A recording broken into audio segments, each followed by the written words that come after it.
দর্শক সবাইকে স্বাগত জানাচ্ছি টিভি নিয়মিত আয়োজন সংলাপ প্রতিদিন অনুষ্ঠানে আপনাদের সাথে আছি আমি ফারজানা নাহিদ। আমরা এই টক শোতে রাজনৈতিক এবং সমসাময়িক বিষয় নিয়ে কথা বলে থাকি। আজও আমরা এরকমই কিছু টপিকে আলোচনা করব। তবে আলোচনায় যাবার পূর্বে দুজন অতিথি আছেন আমাদের সাথে, তাদের সাথে পরিচিত হয়ে নিব। আমার বাম দিকে আছেন অ্যাডভোকেট সৈয়দা আসিফা আশরাফি পাপিয়া, সাবেক সংসদ সদস্য বিএনপি, এবং আমার ডানে আছেন ব্যারিস্টার জুবায়ের আহমেদ ভূঁইয়া, যুগ্ম সাধারণ সম্পাদক এবি পার্টি। আপনাদের দুজনকে এনটিভি স্টুডিওতে স্বাগত জানাচ্ছি। আপনাকে অসংখ্য ধন্যবাদ। প্রথমে যে আলোচনাটা করব, আমরা আসলে আজকে ঐক্যমত কমিশনের সাথে জানি যে বিএনপির প্রায় দিনব্যাপী বলবো যে সারাদিন ধরেই একটা বৈঠক হয়েছে সংস্কারের বিষয়। এই বিষয়ে কথা বলার পরে স্থায়ী কমিটির সদস্য নজরুল ইসলাম খান উনি বলেছেন যে সংস্কার মানে তো ভালো করা, তো বেশি ভালো করতে গিয়ে যেন এত বেশি ভালো আসলে ভালো নয়, এরকম একটা কথা এসেছে যে সংস্কার বিষয়ে যদি খুব বেশি টাইম নেওয়া হয় তাহলে এটা জন আকাঙ্ক্ষা বিঘ্নিত হওয়ার চান্স থাকে। আপা এই বিষয়ে আপনার মত জানবো। এবং ওনারা আরেকটা কথা বলেছেন যে যেই স্প্রেডশিটটা ওনারা দিয়েছেন সব দলের মতামত জানার জন্য, ওটা একটু সংক্ষিপ্ত ফরম্যাট আছে, যেটা জুবায়ের ভাই আপনিও বলছিলেন যে আপনি ভিন্ন মত পোষণ করেন, ওখানে চান্স আছে কথা বলা, ওটা আপনার থেকেও শুনবো। আপা আপনার মত আগে জানতে চাচ্ছি যে আসলে কি বেশি টাইম নেওয়া হচ্ছে কিনা, সময় ক্ষেপণ হচ্ছে কিনা, এবং সংস্কার কতটুকু ভিজিবল? আসলে সংস্কার করব মনে করলে এটা সময়ের সাথে কখনো নির্ধারণ হয় না, কিন্তু এই সরকারের সমস্যাটা হচ্ছে কি যে সময়ের সাথে সংস্কার বলছে, এই বলে টাইমটা ডিলে করছে। সংস্কারের যেখানে আলাদা আলাদা কমিটি আছে, তারপরে আলাদা আলাদা মতামত আছে, রাজনৈতিক সংগঠনগুলো আছে, এইগুলোকে নিয়ে সবাইকে এদের স্পিরিটটা খুবই কম, দ্রুততার সাথে বসতে হবে, বারবার ঘন ঘন কমিউনিকেট করতে হবে, করে মতামত নিতে হবে, কোথায় দ্বিমত, কেন সেটা দ্বিমত আসলো সেইটা একবারে বর্ণনামূলকভাবে ভালো মন্দ আলোচনা সবার সামনে করতে হবে। একা একা শুধু সংস্কার কমিশনের সাথে বসে করলে তো হবে না, কারণ একটা বিষয় নিয়ে তিনজনের তিন মত থাকতে পারে। কেন আমরা তিনজনের তিন মত, এটা যখন ওপেনলি আলোচনা হবে, ডিসকাশন হবে, তখন কোনটা বেটার, কোনটা কার চেয়ে কম ভালো, কোনটা বেশি ভালো, ওইখানেই কিন্তু একটা ঐক্যমতের সৃষ্টি হয়ে যায়। এনারা সংস্কার বলে বলে বিলম্বিত করছে, কিন্তু সংস্কার করার যে গতিটা, সংস্কার করার যে স্পিরিটটা, সেই গতি স্পিরিট খুবই ক্ষীণ এবং খুবই ম্রিয়মান, যার কারণে এখানে বলা হচ্ছে যে সংস্কার বলে টাইম কিলিং করছেন। সেটা না করে সংস্কারটা সুন্দরভাবে গোছায় ভালোভাবে করে নেন দ্রুততার সাথে। তো দ্রুততার সাথে না করে শুধু সংস্কারকে ইস্যু হিসেবে দাঁড় করিয়ে নির্বাচনটা বিলম্বিত করাটা রাজনৈতিক সংগঠন এবং বাংলাদেশের জনগণের কাছে বিভ্রান্তির সৃষ্টি হচ্ছে। এটা খুব যৌক্তিক এবং একটা গঠনমূলকই কিন্তু কথা, এইটার পিছনে সামনে অনেক কিছু নাই। এইটাকে নিয়ে তখন সরকারের যে আগাছাগুলো আছে, সরকারের বিভিন্ন সেক্টরে তাদের নিয়ন্ত্রিত যে ব্যক্তিবর্গরা আছে, তখন দেখা যাচ্ছে আমাদেরকে তোপের মুখে ফেলে দিচ্ছে। আমরা আওয়ামী লীগকে পুনর্বাসন করতে চাই, আওয়ামী লীগের কথা আমাদের কথা একই, আমরা ভারতের সুরে কথা বলছি। আপনি যে কোনো এই যে নতুন রাজনৈতিক সংগঠন হয়েছে তাদের সাথে কথা বলতে যে যদি আপনি বলেন যে হচ্ছে নির্বাচন কেন বিলম্বিত হচ্ছে, কি অন্তর্বর্তীকালীন সরকারকে আপনাকে অনির্বাচিত সরকারও বলা যাবে না, ভারত বলে তাই বলা যাবে না। আরে আমরা কি ভারতের পিস পিস ঘুরি নাকি?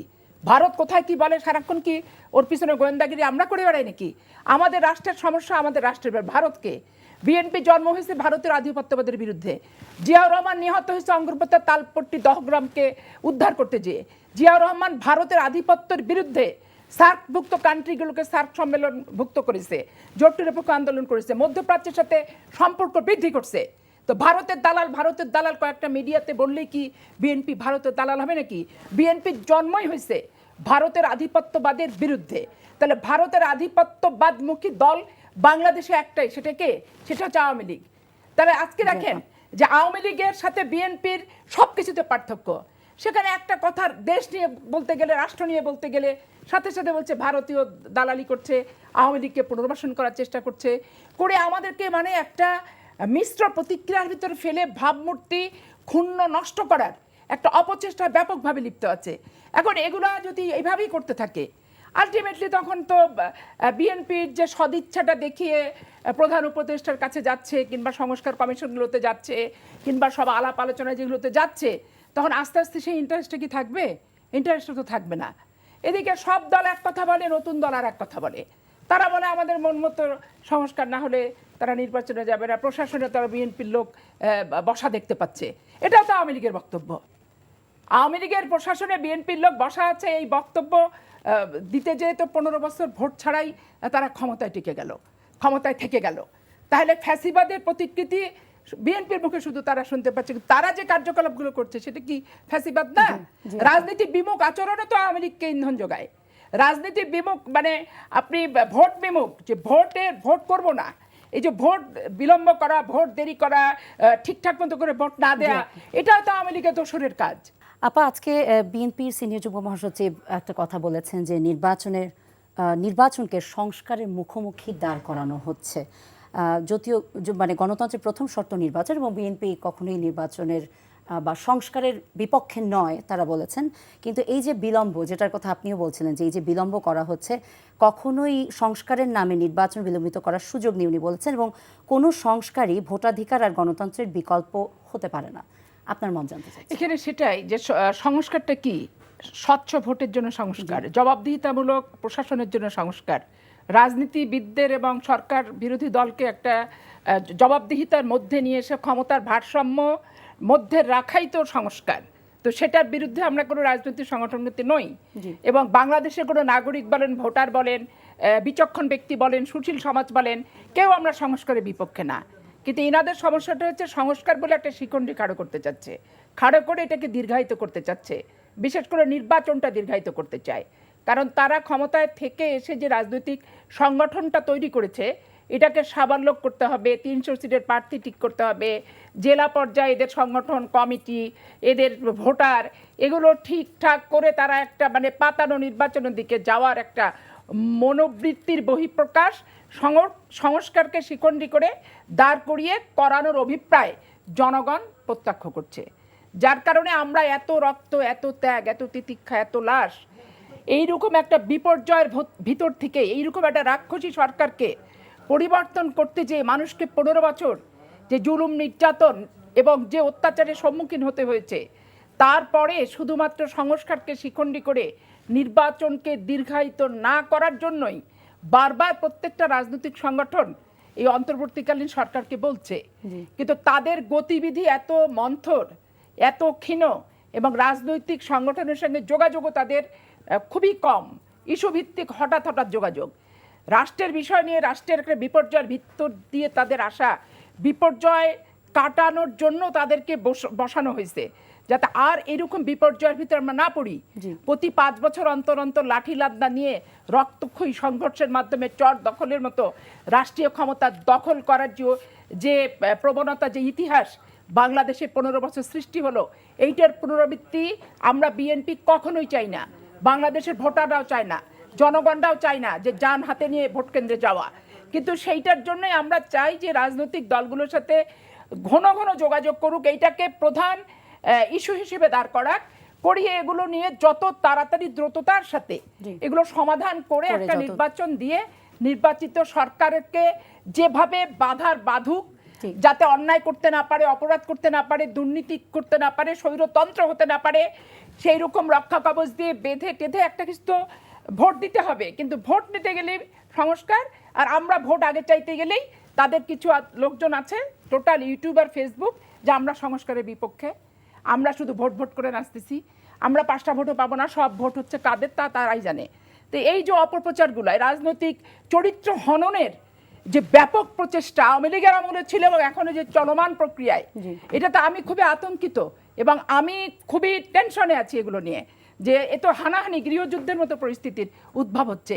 ব্যক্তি চরিত্র হনন, রাজনৈতিক দলকে মাটির সাথে মিশায় দেওয়ার আলোচনা সমালোচনা, খারাপ বাক্য ব্যয় করে যে প্রবণতা আমরা লক্ষ্য করছি, এটা রাষ্ট্রের জন্য শুভ নয়। এইটা প্রত্যেকটা মানুষের মাত্রা আছে, কথা বলার সীমারেখা আছে। আমি একটা দলের নেতা কর্মী সমর্থকের কতটুকু পর্যন্ত ইন্টারফেয়ার করতে পারি, এই মাত্রা জ্ঞানটা অন্তত পক্ষে সংস্কার, আগে এই মাত্রা জ্ঞানের সংস্কার করুক, করে তারপরে তারা কি করতে চায় তারা তাদের ধরে রিয়ালটা বাইরে। জুবাইর ভাই, আপনার কাছে যাব, এখন একটা প্রশ্ন করতে চাই, আমি একটু কোট করতে চাই তার আগে। আজকে জামায়াতের আমির সংস্কারের পক্ষে বলতে পারি কথা বলেছেন, উনি একটা কথা বলেছিলেন, যে ওনারটাই কোট করছি এক্স্যাক্টলি, আমি জিতে গেলে নির্বাচন সুষ্ঠু, হেরে গেলে দুষ্ট। এই কালচারটা থেকে বের হয়ে আসতে হবে উনি বলেছেন, এবং উনি বলেছেন যে নির্বাচন হতে হবে এমন যেন তার সহজে কেউ যেন প্রশ্ন তুলতে না পারে, এবং জনগণের আকাঙ্ক্ষাই হচ্ছে সুষ্ঠু নির্বাচন দেওয়া সংস্কারের মাধ্যমে। তো এই জন্য উনি বলেছেন সব রাজনৈতিক দলকে আন্তরিকতার সাথে সহযোগিতা করতে হবে, যারা করবে না তারা আসলে যদি সংস্কার না হয়ে নির্বাচন হয় বা এটা যদি দ্রুত করার কোনো চেষ্টা থাকে তাহলে রাজনৈতিক দলগুলোই দায়ী থাকবে। তো আপনার আপার কথাটাও আমি একটু বলবো যে উনি বলছিলেন যে বিলম্বিত যে হচ্ছে এটা আসলে দরকার নেই। আমি আপনার মত জানতে চাচ্ছি। জি ধন্যবাদ। জামাতের আমির যেটা বলেছেন এটা তো আইডিয়াল কথা বলেছেন যে গণতন্ত্রে এরকমই হওয়া উচিত, যে দল মানে জয়ী হবে এবং পরাজিত হবে দুই দলই মেনে নিবে। এখন এটা কখন সম্ভব? যখন আপনার ইলেকশন করবার জন্য যে 27-28 লাখ জনশক্তি রাষ্ট্রের প্রয়োজন হয়, তারা যদি রাইটলি সিলেক্টেড না হয়, তারা যদি নিরপেক্ষ না হয়, তারা যদি সরকারের নিরপেক্ষতা নিয়ে কাজ না করে কোনো দলের প্রার্থীর পক্ষে চলে যায়, এই সিচুয়েশনগুলো যতক্ষণ না সংস্কার হবে ততক্ষণ পর্যন্ত আইডিয়ালি কিন্তু এটা বলবে না। এখন পাপি আপা যদি ইলেকশন করে, আমি যদি ওনার এগেনস্টে ইলেকশন করি, আর ওখানে ডিসি এসপি পুলিশ যদি আমার পক্ষে কাজ করে, উনি যদি ফেল করে, সেটাকে উনি প্রতিবাদ করতে পারবে না, এটা তো হবে না। গণতন্ত্রে এই প্রতিবাদ থাকতে হবে, কারচুপি হলে কারচুপি বলার সুযোগ থাকতে হবে। এটা পলিটিক্সকে আপনি কমিটমেন্ট দিয়ে মানে আটকে রাখতে পারবেন না। যদি এই সরকার ব্যর্থ হয় তাহলে এটা সমালোচনা হবে, এই সরকারের সমালোচনাও হবে। যদি ইলেকশন ন্যূনতম সংস্কার, যেগুলো একটা নিরপেক্ষ ইনক্লুসিভ, বলতে সব ইনক্লুসিভ না, মানে যারা ইলেকশন করবে তাদের সবার যাতে সমান সুযোগ থাকে, এই সুযোগ দিয়ে যদি একটা ভালো পরিবেশ না দেওয়া হয় তাহলে সেই ইলেকশনের জন্য আপনার এই সরকার দায়ী থাকবে। কিন্তু পলিটিক্যাল পার্টিগুলো দায়ী থাকবে যদি এই সরকার সদিচ্ছার সাথে যতটুকু সংস্কার করতে চায় অতটুকু করতে যদি আমরা না দেই, তাহলে অবশ্যই আমরা দায়ী থাকবো। তাহলে যতটুকু টাইম চাচ্ছেন ওনারা সেটা কি ঠিক আছে? এখন দেখেন, মানে পাপি আপা বলেছে এটা অনেক সময়। আমি মনে করি যে আমাদের দলের যেটা অবস্থান সেটা হলো যে সংস্কার, নির্বাচন এবং বাকি যে কাজগুলো আছে সব, মানে ওভারহোলিং করা সবগুলো প্রতিষ্ঠানকে, এই সবগুলো কাজ একসাথেই চলতে পারে। এমন না যে সংস্কার আগে শেষ করে ফেলতে হবে তারপর নির্বাচনের প্রস্তুতি নেবে, নো, প্যারালালি চলতে পারে। তো প্যারালাল চলার জন্য নির্বাচন কেন্দ্রিক অল্প কিছু এজেন্ডা আছে যেগুলো কনসেনসাসের বিষয়। যেমন আজকে বিএনপি যেটা ঐকমত্য কমিশন থেকে বেরিয়ে বলেছে যে 3বার ইলেকশন, 3বার প্রাইম মিনিস্টার হওয়া, এটা তারা চায় 3বার হোক, 2বারের মধ্যে ওনারা চায় না। তারপর বলেছে যে 5 বছর টার্ম হবে না, 4 বছর টার্ম হবে, ওনারা 5 বছর চেয়েছে, আমরাও 5 বছর চেয়েছি। তো এই ধরনের ডিবেট যেগুলো আছে এগুলো তো ইলেকশনের পরিবেশ তৈরিতে বাধা না, এগুলো শেষেও মানে সম্ভব। এটার জন্য আপনার ইলেকশনের জন্য যে ডিমার্কেশন দরকার, যে পোলিং এজেন্ট নিরপেক্ষ হওয়া দরকার, ভোটার তালিকা হালনাগাদ করা দরকার, এই প্রত্যেকটা বিষয় কিন্তু সরকার চাইলে এখন থেকে কাজ করতে পারে। তা আমাদের অবস্থান হলো সংস্কার, নির্বাচন এবং পুনর্গঠন, এই প্রত্যেকটা কাজ সিমultaneously চলতে পারে। এটা একটার জন্য একটা বসে থাকার দরকার নেই। তবে এটা খুব বেশি সময় না, ওনারা যে সময়টা নিয়েছে, আমরা যেহেতু কোশ্চেনারগুলো দেখেছি, আমাদের দলে যেটা হয়েছে, মানে এই ঐকমত্য কমিশন থেকে যে কোশ্চেনারগুলো আমাদেরকে পাঠিয়েছে, আমরা একটা বোর্ড বসে আমরা এগুলো নিয়ে আলোচনা করেছি, পজিটিভ নেগেটিভ আমাদের মধ্যে ডিবেট হয়েছে। আমি জানি না পাপি আপারা এরকম ডিবেট করেছেন কিনা, তো অবশ্যই করেছে, ওনাদের নিশ্চয়ই একটা কমিটি আছে। একটা কমেন্ট এসেছিল যেটা খুব সংক্ষিপ্ত আকারে দেওয়া হয়েছে। ফরম্যাটটা আমি বলবো এটা মেটিকুলাসলি ডিজাইন করা হয়েছে। যদি আমি ওপেন এন্ডেড দিয়ে দেই, আমি যদি এমসিকিউ বলেছে, বাট আমি যদি কোনো বেঁধে না দেই তাহলে কে কোন দিকে সাঁতার কাটবে আর গাড়ি চালাবে এটা তো নিয়ন্ত্রণ থাকবে না। সো একটা লিমিটেড থাকবে। তারপর কিন্তু কমিশন কিন্তু বলেছে কোনো মতামত দিতে চাইলে আলাদা পেজে সাদা কাগজে ইনক্লুড করে সুযোগ আছে। ইভেন কমিশনে গিয়েও কিন্তু কথা বলার সুযোগ আছে। আমরা কিন্তু কমিশনে গিয়ে আমাদের কোশ্চেনের ব্যাপারে আলাপ করেছি, তার চেয়েও বেশি আলাপ করেছি যেটা আমরা দ্বিমত করেছি, কারণ তারা তো 4টা-5টা অপশন দিয়েছে, এই অপশনের বাইরেও কিন্তু আমরা অপশন বলেছি। সো এগুলো ওনারা নোট করেছে। বিএনপি নিশ্চয়ই অনেক কিছু বলেছে, সেগুলো নোট করবে। আলটিমেটলি এই কমিশন একটা কঠিন কাজ করছে, কারণ ঐকমত্য তৈরি করা হলো সবচেয়ে মানে কঠিন কাজগুলোর একটা, আর সবগুলো রাজনৈতিক দলের ঐক্য করা এটা আরো বেশি কঠিন কাজ। কারণ সবাই যদি একমত হইতো তাহলে তো প্রত্যেকে বিএনপি করতো, প্রত্যেকে আমার বাংলাদেশ পার্টি করতো, প্রত্যেকে জামাত করতো, তাই না? তো যেহেতু আমাদের এক একজনের এক এক মত, এই জন্য এক একটা দল করে আমাদের রুচি চয়েস ডিফারেন্ট, বাট কিছু কিছু কমন ভ্যালুজ আছে জি। যেটা গণতন্ত্রের জন্য দরকার, দেশের স্বাধীনতা সার্বভৌমত্বের জন্য দরকার। সেই কমন জায়গাগুলোতে আমরা একমত হইতে হবে, আর না হয় বাংলাদেশ স্বাধীন এবং সার্বভৌম রাষ্ট্র হিসাবে এক্সিস্ট করতে পারবে না। এগুলো আমাদের পূর্ব শর্ত, এগুলো আমাদের করতে হবে। আর যেটা পাপি আপা যেটা বলেছেন, সদিচ্ছা আছে কিনা, আমি বিশ্বাস করতে চাই ষড়যন্ত্র থিওরি তো থাকবেই, ষড়যন্ত্র মানে আপনি অবিশ্বাস করলে সবাইকে অবিশ্বাস করতে পারবেন, বাট আমরা বিশ্বাস করতে চাই যে এই সরকার সদিচ্ছার সাথে কাজ করছে। আমরা এখন পর্যন্ত খুব বড় ধরনের সদিচ্ছাহীনতার বিষয় আমরা দেখি নাই। সেন্সেশন আছে, এটা পলিটিক্যাল ডায়ালগের কারণে হয়েছে। আপনারা ধরেন গত 17 বছর 16 বছর মানে কোনো স্পেস ছিল না, একপাক্ষিক কথা হয়েছে, কোনো অপিনিয়ন ক্রিয়েট করা যায় নাই। এখন যেহেতু স্পেস আছে গণতন্ত্রের, সব পার্টি তাদের নিজের মতো করে কথা বলছে। যারা হাসিনা বিরোধী আন্দোলন করেছে তাদের নিজেদের মধ্যে অনেক বাকবিতণ্ডা হচ্ছে, ডিবেট হচ্ছে, হুইচ ইজ পজিটিভ, আমি নেগেটিভলি দেখি না, এবং এটা হওয়াই উচিত। এটাই স্বাভাবিক হওয়ার এটাই কথা। স্বাভাবিক, জি। এটাই স্বাভাবিক হওয়ার কথা। এই জন্য এই ডিবেটটাকেই অনেকে সেন্সেশন হয়ে মনে করতেছে এটা এই সরকার একটা কিংস পার্টি করার চেষ্টা করতেছে, অথবা অন্য কোনো চিন্তা চলতেছে, অথবা বিএনপি প্রশাসনকে দখল জি, করে ফেলছে, এইটার এই ক্ষেত্রে কথাগুলো আছে। আরেকটা বিষয় Right. বলতে চাই আপা, আপনার কাছে যাব। এনসিপির এর আগে আমরা শুনেছিলাম এনসিপির পক্ষ থেকে বলা হয়েছিল যে এই অন্তর্বর্তীকালীন সরকার যেন 5 বছর থাকে, এরকম একটা কথা এসেছিল।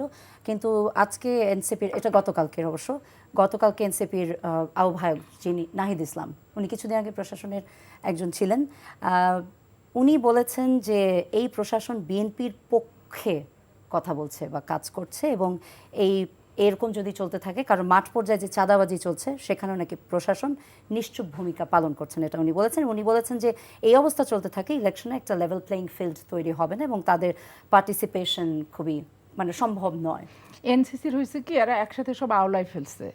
কারণ আমরা যেমন দল, আমরা রাজনৈতিক সংগঠনরা আন্দোলন করছি, মিছিল করছি, মিটিং করছি, প্রতিবাদ করছি, জেল খাটছি, রং পানি খাইছি, রিমান্ডে গেছি, অপহৃত হয়েছি, এখন অনেক নিখোঁজ, এটা প্রকাশ্য দিবালোকের ঘটনা, এভিডেন্স এটা। এরা আন্ডারগ্রাউন্ডে কি করেছে না করেছে, কয় বছর ধরে করছে, এগুলো দৃশ্যমান না মানুষের কাছে। এদেরকে যখন ধরে নিয়ে জেলখানা ডিবি অফিসে গেল, এটা দৃশ্যমান জায়গাতে আসলো। এবং তার পরবর্তী পর্যায়ে জেলের বাইরে যারা ছিল তারা যখন আন্দোলনটা করলো, সাধারণ মানুষ যখন সবাই দলমত নির্বিশেষে একাত্মতা ঘোষণা করে দিল, তখন এটার বহিঃপ্রকাশটা একটা অন্যরকম আকারে মহাশক্তি হিসেবে আবির্ভূত হলো।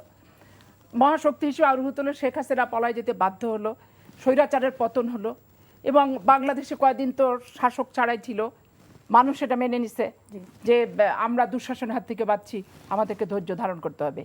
জনগণ এখনও কিন্তু ধৈর্য ধারণ করে আছে। এদের সমস্যাটা হচ্ছে এরা সব কৃতিত্ব, মানে 15 বছরের আন্দোলন হয় নাই, আন্দোলন 1-1.5 মাসে হয়েছে। এই 15 বছরের আন্দোলনকে অস্বীকার করে 1-1.5 মাসের কৃতিত্ব তারা টোটালটা নিতে চাচ্ছে। প্রথমত রাজনৈতিক সংগঠন করে এমপি মন্ত্রীও তারা হতে চাচ্ছে, ক্ষমতায়ও তারা যেতে চাচ্ছে, বাংলাদেশ নিয়ন্ত্রণও তারা করতে চাচ্ছে, তাদের কথা মতো সব কিছু হতে চাচ্ছে। একসাথে এতগুলো এজেন্ডা নিয়ে আসলে হয় না। আজকে বিএনপির বয়স কত? 1981 সালে জিয়াউর রহমান এই দলটাতে যখন আসলেন, এবং 79 সালে যখন এই দলে, 81 সালে মারা গেলেন, এবং 79 সালে যখন এই দল গঠন করলো, দেখেন আজকে এতদিন পর্যন্ত 9 বছর আন্দোলন করছে বেগম খালেদা জিয়া। মাত্র ছাত্র সংগঠনের একজন আমানুল্লাহ আমান এমপি ছিল, আর যুব দলের হচ্ছে আব্বাস সাহেব, যুব দলের সভাপতি সে এমপি ছিল। আর আমাদেরকে 9টা বছর আন্দোলন খাটাই খুটাই কিন্তু নিছে রাষ্ট্র দেশ গঠন, দল গঠনের জন্য, স্বৈরাচারকে মুক্ত করার জন্য, এই মনোবৃত্তি নিয়ে।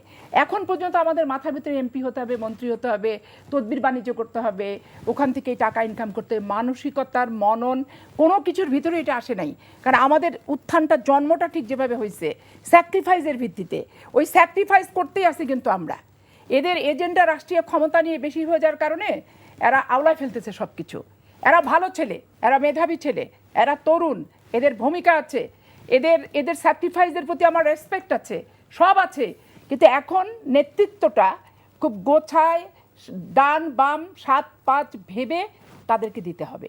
না দিলে আলটিমেটলি কোনো রাজনৈতিক সংগঠনের সাথেই এদের সুসম্পর্ক থাকবে না। এবং ভোটের ময়দানে বলেন, যে কোনো ময়দানে এরা তখন একটা বিচ্ছিন্ন আলাদা একটা সকলের বিরক্তির উদ্রেগের বিষয়বস্তু হয়ে যাবে। কিন্তু এই জন্য রাজনৈতিক দল গঠন করা সোজা, যে কেউ পারে, কিন্তু সঠিকভাবে দেশ এবং মানুষের মনন মানসিকতার মাধ্যমে নেতৃত্ব দিয়ে একটা জায়গা মতো নিয়ে যাওয়া, এটা খুব দুরূহ একটা জিনিস। এটা শিক্ষার বিষয়, এটা জ্ঞানের বিষয়, সময় পার করার বিষয়, অভিজ্ঞতার ব্যাপার। এদেরকে কারা নেতৃত্ব দিচ্ছে আমি জানি না, তবে বক্তব্য, বিবৃতি, ইফতার পার্টি, শোডাউন এবং ওই পঞ্চগড়ে যে ডিসিএসপি ওনার সাথে আলোচনা, আমার জেলাতেও আমি সমন্বয়কদের বাচ্চা বাচ্চা ছেলে তাদেরকেও আমি ডিসিএসপিদের সাথে আলোচনা করতে দিই কি ঘন্টার পর ঘন্টা বসে। এগুলো নিয়ে আমরা কথা এখনো শুরু করিনি। আমরা শুরু করিনি যে দেখি কোন ফরম্যাটে কি হচ্ছে না হচ্ছে বুঝে সুঝে কাজ করব। শিক্ষা মন্ত্রণালয়ের সংস্থাপন অলরেডি জামাতের হাতে। বাংলাদেশের ম্যাক্সিমাম বিশ্ববিদ্যালয় সব জামাত ওরিয়েন্টেড টিচার দ্বারা হয়ে গেছে। বাংলাদেশে যতগুলো আলিয়া মাদ্রাসা আছে প্রত্যেকের সভাপতি দেখেন জামাত ইসলামের নেতারা হয়ে গেছে। অন্ধ কল্যাণ সমিতি থেকে বেসরকারি শিক্ষা প্রতিষ্ঠান যেগুলো কলেজ আছে ম্যাক্সিমামই জামাতের নেতারা সব দখল করে নিয়েছে। তারপরও এই যে নির্বাচন, জামাত ইসলামের আমির বলেছেন যে নির্বাচনে হেরে গেলে হারাটা যাতে মেনে নেয়। ওই যে ও খুব সুন্দর কথা বলেছে যে হারা যদি ষড়যন্ত্রমূলক হয় তাহলে আমি হারাকে হারা ষড়যন্ত্রমূলকভাবে তুমি আমাকে হারাইছো, এই প্রতিবাদের ভাষাটাও কি আগে আইন পাশ করে আমার কাছে লিখিত জবানবন্দি নিয়ে ভোটে নামবো নাকি আমি? হ্যাঁ, ভোটের পরিবেশ বুঝবো। নির্বাচন কমিশন বাংলাদেশে ভোট করে নাকি? করে তো ডিসিএসপি আর ওসি। তো এইটা সংস্কার করে না কেন? এই ডিসিএসপি ওসির হাত থেকে নির্বাচন কমিশন বাংলাদেশে লক্ষ লক্ষ শিক্ষিত বেকার দেশপ্রেমিক যুবক আছে, নিয়োগ দিয়ে দেখ, নিয়োগ দিয়ে নির্বাচন কমিশন সাজাক, তারাই বাংলাদেশের নির্বাচন পরিচালনা করবে। এবং সেখানে কোনো আজকে ভারতের নির্বাচন, ভারতের সব কিছু আমার পছন্দ, কিন্তু নির্বাচন কমিশন সব দল একমত। নির্বাচনের সময় যে প্রশাসন, কোনো দল কিন্তু অনাস্থা নেই না তাই প্রশাসনের প্রতি, তাদের নিরপেক্ষ ভূমিকা নিয়ে সবাই কথা বলে। তো আমাদেরকে তো সেই পর্যায়ে যেতে হবে। আমি চুরি করব চোর বলা যাবে না, এটা তো হয় না। মাদ্রাসার ছাত্ররা 12 বছর 13 বছর ভোটার বানাচ্ছে, অপ্রাপ্ত বছর বয়স্ক ছেলেরা কেন ভোটার হবে? তাদেরকে বাধ্যতামূলক কেন মিটিয়ে নিয়ে যাবে? বাচ্চা বাচ্চা কমলমতি ছেলেদেরকে, এগুলা তাদের মনন মেধার শিক্ষার থেকে বের হয়ে আসতেছে কোন জায়গাটাতে? মসজিদ, সবাই নামাজ পড়তে যাবে মসজিদে। মসজিদে কোনো ব্যক্তি ইমাম সাহেব যদি ভোট চায় সে তো সঠিক হলো না। ইমাম সাহেব দল করতেই পারে, ভোট চাওয়ার অধিকার থাকতেই পারে, ভোট দেওয়ার অধিকার আছে, তার মঞ্চে যাবে, তার দলে যাবে, সেখানে যে সে করবে। মসজিদকে ব্যবহার করবে কেন? এগুলো তো সংস্কার দরকার আছে। সংস্কার নিয়ে কি যে করছে আর কোন আলোচনা করছে, কোনটা বাদ দিচ্ছে কোনটা রাখছে, আমি জনগণ হিসেবে তো জানি না এখনো। জুবাইর ভাই, আপনার যদি মত জানতে চাই একই বিষয়ে, যেটা বলছিলাম যে মাঠ পর্যায়ে বলা হচ্ছে যে চাঁদাবাজি দেখেও নিশ্চুপ ভূমিকা পালন করছেন প্রশাসন এবং একটা পক্ষপাতিত্ব আছে, এটাতে আপনি কি মনে করেন?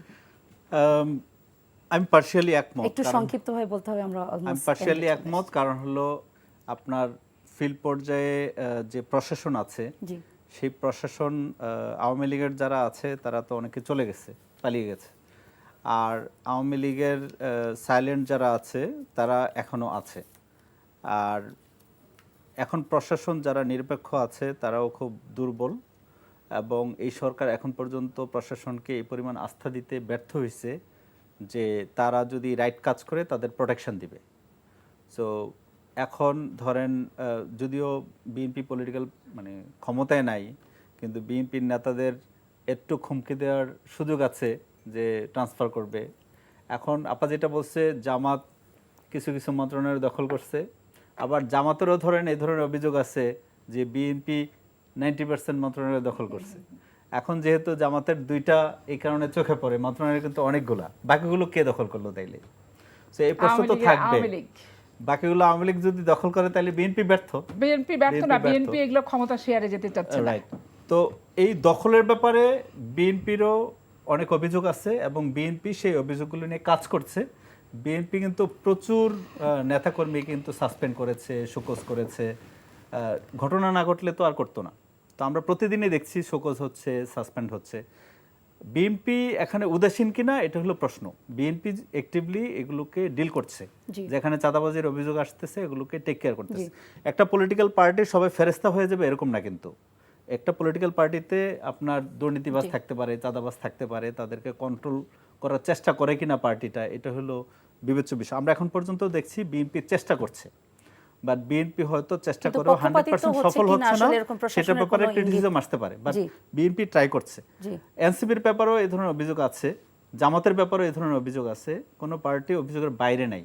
কিন্তু এই পার্টিগুলো কিভাবে ডিল করছে, এগুলোকে গুরুত্ব দিচ্ছে কিনা, এটার উপর নির্ভর করবে, জনগণ তাদেরকে বিচার করবে। আমরা একেবারে শেষ পর্যায়ে চলে এসেছি আসলে আমাদের শেষ করতে হচ্ছে শো।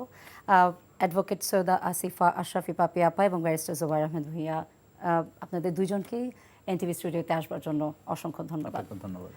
দর্শক, আপনারা দেখছিলেন সংলাপ প্রতিদিন। আজ এ পর্যন্তই, দেখা হবে আরেকটি এপিসোডে। সবাই ভালো থাকবেন, সুস্থ থাকবেন, এনটিভির সাথেই থাকবেন।